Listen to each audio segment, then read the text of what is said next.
தில்லை நடராஜர் கோவில் தான் பழமையான கோவில்னு இங்க இருக்கிற எல்லாருக்கும் தெரியும். ஆனா நடராஜர் கோவிலை விட பல்லாயிரம் வருஷம் பழமையான ஒரு கோவில் சிதம்பரத்துல இருக்கு. அதை பத்தி தான் இன்னைக்கு இந்த வீடியோல பார்க்க போறோம். இந்த கோவிலோட exact location Chennai to Chidambaram bypass ரோட்ல இருக்கு.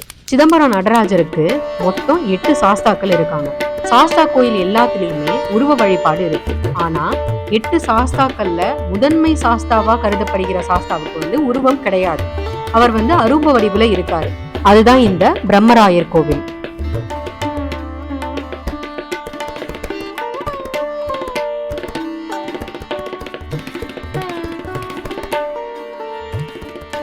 இந்த பூமியில இருக்கிற 8 திசைகளையும் திசைக்கு ஒருவரா 8 சாஸ்தாக்கள் காவல் காப்பதாக சொல்லப்படுகிறது.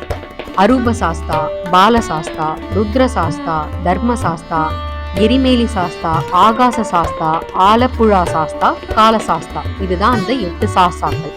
இதுல அரூப சாஸ்தா தான் முதன்மை சாஸ்தான்னு சொல்றாங்க. தென்னிந்தியாவுல மொத்தம் 5 கோயில்கள் கட்டியிருக்காங்க. அந்த 5மே பஞ்சபூதங்கள் அடிப்படையா வச்சு கட்டப்பட்டதுதான்.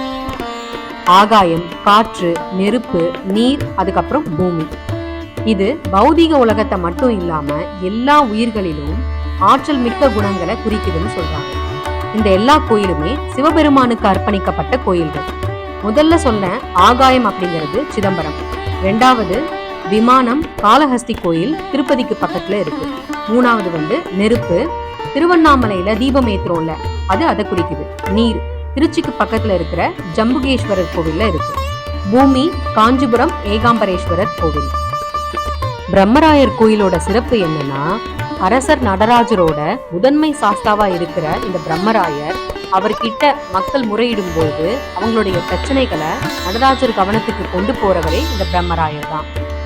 அதனால மக்கள் அவங்களுடைய குறைகளை பிரம்மராயர் கிட்ட முறையிடும் போது அது சீக்கிரமாவே சரியாயிடும்னு அவங்க நம்புறாங்க. பிரம்மராயர் கோவிலோட தெற்கு பகுதியில குருந்தை மலர்கள் அதிகமா இருந்திருக்கு. அந்த இடத்துல இருந்து கிழக்கு நோக்கி மாணிக்க வாசகர் தவம் புரிந்திருக்காரு. அதுக்கப்புறம் நடராஜர் கோவிலுடைய வடக்கு கோபுர வாசலுக்கு அவரை வழிபடுறதுக்கு இந்த கோவில் இருந்து தான் பயணம் செஞ்சார்னு சொல்றாங்க. பிரம்மராயருடைய வாகனம் யானை. இந்த கோவில்ல நெய்வேத்தியமா நாட்டு சர்க்கரையும் எலுமிச்சை பழமும் வச்சுதான் வழிபாடு செய்யறாங்க. திங்கட்கிழமை அன்னைக்கு இந்த வழிபாடு செய்யறதுதான் ரொம்ப விசேஷம்னு சொல்றாங்க. மறக்காம எல்லாரும் இந்த கோயிலுக்கு போய் வழிபாடு செய்யுங்க. நீங்களும் நல்லா இருக்கணும், எல்லாரும் நல்லா இருக்கணும்னு வேண்டிக்கோங்க.